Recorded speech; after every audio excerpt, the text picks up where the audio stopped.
Students, मैं doctor Raghavendra स्वामी आपकी BSc part second की फिजिकल केमिस्ट्री की क्लास ले रहा हूँ। यूनिट है इलेक्ट्रो केमिस्ट्री फर्स्ट और टॉपिक का नाम है आज के जिसको हम पढ़ने चल जा रहे हैं स्ट्रॉन्ग एंड वीक इलेक्ट्रोलाइट्स। प्रबल व दुर्बल इलेक्ट्रोलाइट्स क्या होते हैं इसको अपन समझते हैं आज। प्रबल इलेक्ट्रोलाइट्स जैसे कि अपने पुराने लेक्चर में भी देखा था, इफेक्ट ऑफ डाइल्यूशन में देखा था, स्ट्रॉन्ग ये टर्म आई थी, स्ट्रॉन्ग और वीक इलेक्ट्रोलाइट्स। प्रबल इलेक्ट्रोलाइट जैसे कि HCl, KCl, NaCl एक्सेट्रा आदि की साधारण सांद्रता पर भी तुल्यांकीय चालकता का मान बहुत अधिक हाई होता है और तनु करने पर इसकी तुल्यांकीय चालकता लैम्डा में कोई विशेष परिवर्तन, तीव्र परिवर्तन नहीं होता है। उदाहरण के लिए N/10 KCl, N क्या है? नॉर्मलिटी। एक उदाहरण लिया अपन ने समझाने के लिए।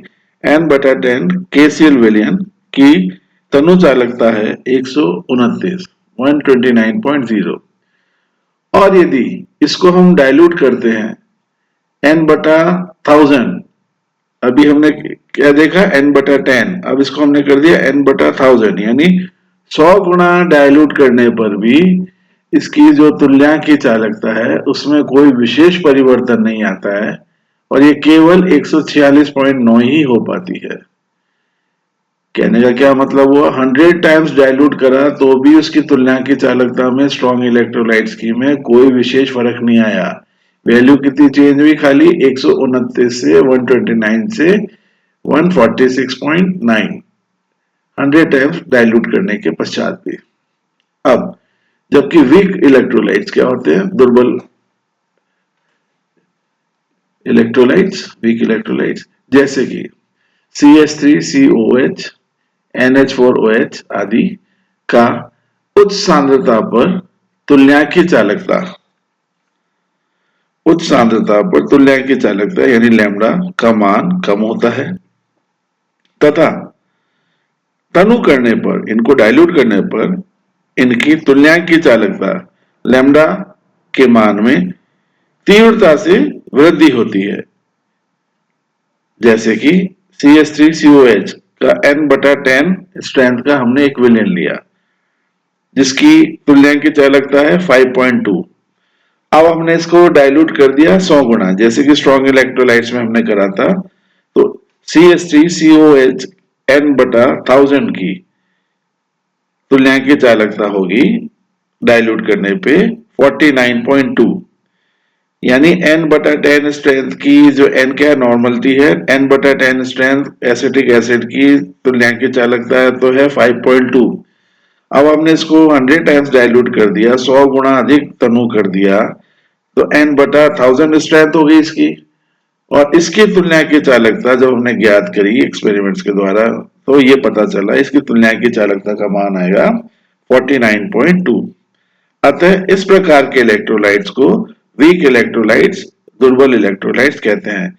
यानी डाइल्यूशन के साथ, तनुता के साथ जिसकी तुल्यांकीय चालकता में तीव्र परिवर्तन आता है उसको तो कहते हैं वीक इलेक्ट्रोलाइट्स और तनुता के साथ जिसकी चालकता में कोई विशेष परिवर्तन नहीं आता उनको कहते हैं हम स्ट्रॉन्ग इलेक्ट्रोलाइट्स। यदि स्थिर ताप पर इलेक्ट्रोलाइट्स की तुल्यांकीय चालकता को सांद्रता के वर्गमूल के विरुद्ध आलेखित किया जाए तो दो बातें स्पष्ट होती है। यानी कि ग्राफ है, जैसे कि अब ग्राफ के द्वारा दिखाया जा सकता है। ये y एक्सिस पे तो अपन ने ले लिया क्या? लैम्डा तुल्यांकीय चालकता, और x एक्सिस पे अपन ने क्या लिया है? यहाँ पे भाई यहाँ पे लिया है वर्ग सांद्रता के वर्गमूल। इसके बीच में यदि हम ग्राफ खींचते हैं तो हम ये पाते हैं कि इस प्रकार का हमें ग्राफ प्राप्त होता है। जिससे दो बातें निष्कर्ष निकलती हैं, दो पॉइंट्स निकल के आते हैं। पहला, कम सांद्रता पर स्ट्रॉन्ग इलेक्ट्रोलाइट्स जैसे KCl, जिसका ग्राफ अपन ने बता रखा है ऊपर ही ऊपर, ये रहा KCl का ग्राफ, मैं हाईलाइट करके आपको बता देता हूं, ये रहा KCl का ग्राफ। N2SO4, ये दूसरा नंबर का ग्राफ, ये रहा N2SO4। विशेष रूप से एक लगभग सीधी रेखा दे रहे हैं, ये देखो, ये कोई विशेष चेंज नहीं आ रहा है, एक ऑलमोस्ट सीधी रेखा दे रहे हैं ये दोनों ग्राफ, KCl और N2SO4, Na2SO4 सोडियम सल्फेट का सॉल्ट है ये स्ट्रॉन्ग इलेक्ट्रोलाइट्स है और ये लगभग सीधी रेखाएं दे रहे हैं। अब इसके दूसरे तरह का ग्राफ देख लें अपन, वीक इलेक्ट्रोलाइट्स, जैसे कि ये बता देता हूं मैं हाईलाइट करके, समझ में आ जाएगा, ये रहा एसिटिक एसिड का ये ग्राफ है कि ये ग्राफ एक सीधी रेखा नहीं होता, अर्थात नॉन लीनियर होते हैं, ये नॉन लीनियर तरह के कहलाते हैं। देखिए इस तरह का जो ग्राफ आता है इसको नॉन लीनियर ग्राफ कहते हैं, अरेखीय ग्राफ कहलाता है ये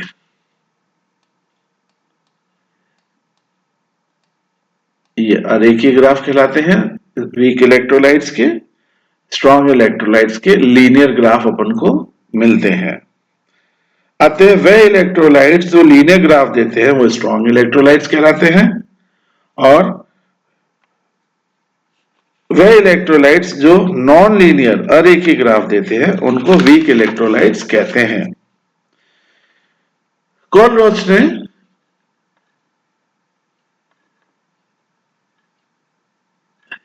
ये देखिए, आप ग्राफ से भी स्पष्ट आ रहा है ये ग्राफ, इसमें और क्लियर आ जाएगा ये ग्राफ। वीक इलेक्ट्रोलाइट्स के वही बात है, नॉन लीनियर ग्राफ है ये वाले, देखिए इस शेप देखिए इन ग्राफ की, ये है नॉन लीनियर ग्राफ है, ये वीक इलेक्ट्रोलाइट्स के हैं। ठीक है, इस ग्राफ से बिल्कुल पिक्चर क्लियर हो जाएगी आपकी। और ये स्ट्रॉन्ग इलेक्ट्रोलाइट्स के ग्राफ देखिए आप, ये स्ट्रॉन्ग इलेक्ट्रोलाइट्स है, इसका ग्राफ है लीनियर है, ये रेखीय ग्राफ है ये। और ये मैंने आपको पहले उसमें बता ही दिया था।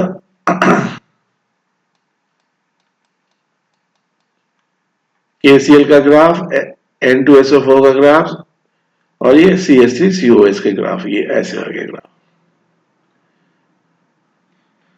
कोलरोच ने, जो वैज्ञानिक थे, इन्होंने स्ट्रॉन्ग इलेक्ट्रोलाइट्स के लिए विभिन्न तनुता पर लैम्डा के लिए एक सूत्र दिया, जो कि लैम्डा सी बराबर lambda infinity minus b under root c, ये बता दिया गया है ये ग्राफ। ये देखिए आप, ये फॉर्मूला उन्होंने दिया स्ट्रॉन्ग इलेक्ट्रोलाइट्स के लिए, लैम्डा सी बराबर lambda infinity minus b under root C.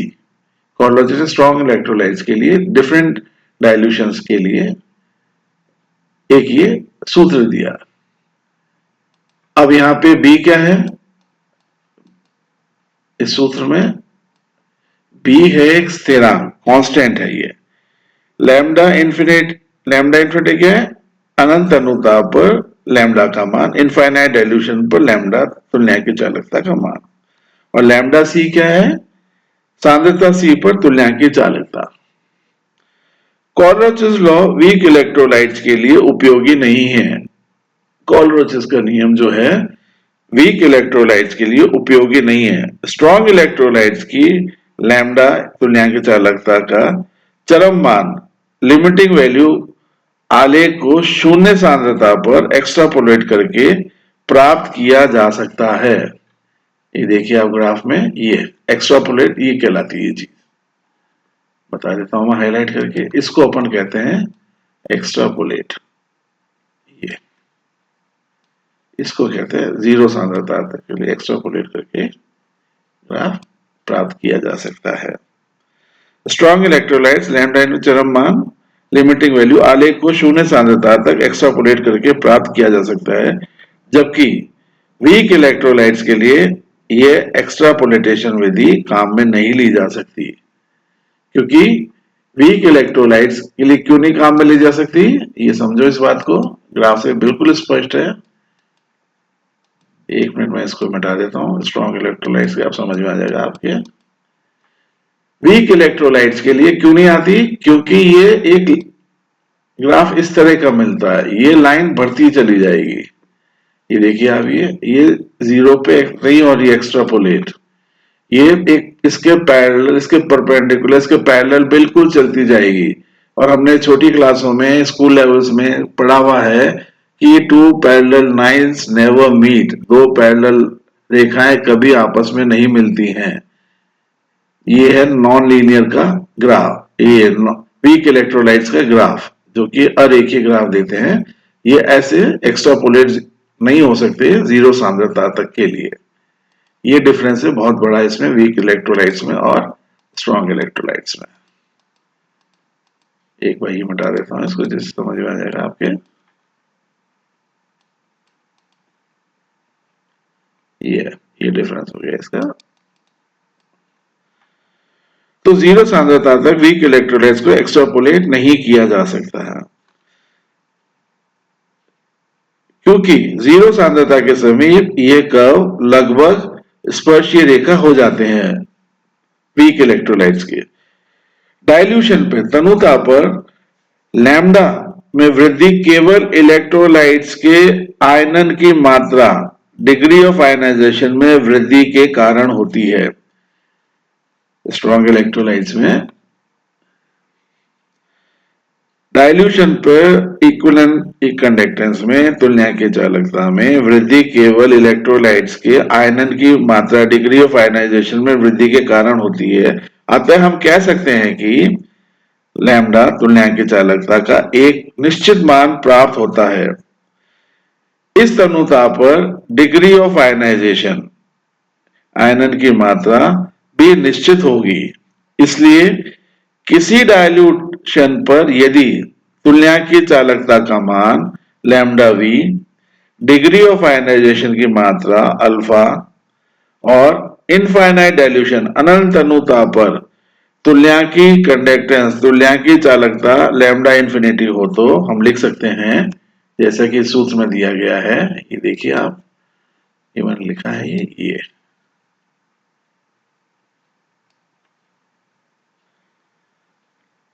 Degree of ionization alpha बराबर lambda V upon lambda infinity, या इसको हम शब्दों में लिख सकते हैं, किसी दी गई तनुता पर सांद्रता अपॉन इनफाइनाइट डाइल्यूशन पर लैम्डा, इनफाइनाइट डाइल्यूशन पर लैम्डा। तनु करने पर, डाइल्यूशन बढ़ाने पर वियोजन की मात्रा बढ़ती है, लेकिन वह केवल वीक इलेक्ट्रोलाइट्स, दुर्बल इलेक्ट्रोलाइट्स जैसे CH3COH, NH4OH आदि के लिए ठीक नहीं है। परंतु स्ट्रॉन्ग इलेक्ट्रोलाइट्स के लिए सभी सांद्रता पर पूर्ण आयनाइजेशन होता है। अतः सामान्यतः स्ट्रॉन्ग इलेक्ट्रोलाइट्स की तुलना की इक्विवेलेंट कंडक्टेंस में कोई परिवर्तन नहीं होता। अतः स्ट्रॉन्ग इलेक्ट्रोलाइट्स के लिए lambda V upon lambda infinity ionization की मात्रा का मान ना होकर चालकता अनुमापन को बताता है, ये हो गया। अब ये एक टेबुलर फॉर्म है। अब आप देखिए, इसमें कुछ एक उदाहरण है समझने के लिए कि किस तरह से उसमें वेरिएशन आता है चालकता। अब ये हाईलाइट करके बता देता हूं। स्ट्रॉन्ग इलेक्ट्रोलाइट उदाहरण के लिए हमने लिया KCl, इसकी n/10 पे स्ट्रेंथ होगी, ये देखिए 129, 129.0। अब इसको हमने 100 टाइम्स डाइल्यूट कर दिया तो n/1000 की होगी 146.9, मामूली सा फर्क है। अब हमने एक बहुत वीक इलेक्ट्रोलाइट लिया, जैसे उदाहरण के लिए CH3COH, इसकी n/10 स्ट्रेंथ की सांद्रता है 5.2। अब हमने इसको n/1000 स्ट्रेंथ का कर लिया, 100 गुना डाइल्यूट करा, तो इसकी सांद्रता में परिवर्तन कितना आया? 49.2। तो हम कह सकते हैं मोटे तौर पे लगभग यहाँ तो 10 गुना परिवर्तन आ गया, परंतु उतना परिवर्तन स्ट्रॉन्ग इलेक्ट्रोलाइट्स की सांद्रताओं में नहीं आता है। ये एक डिफरेंस हो गया। तो इसमें स्ट्रॉन्ग और वीक इलेक्ट्रोलाइट्स के कौन कौन से डिफरेंस हुए जिसको हम इजिली डिफाइन कर सकते हैं? एक तो ये कॉन्सेंट्रेशन चेंज वाला बता सकते हैं हम कि इसमें कोई सांद्रता में विशेष परिवर्तन नहीं आता, और दूसरा ग्राफ के द्वारा कि एक लीनियर ग्राफ देते हैं और एक नॉन लीनियर ग्राफ देते हैं। तो ये आपका हुआ इसमें स्ट्रॉन्ग और वीक इलेक्ट्रोलाइट्स के बारे में।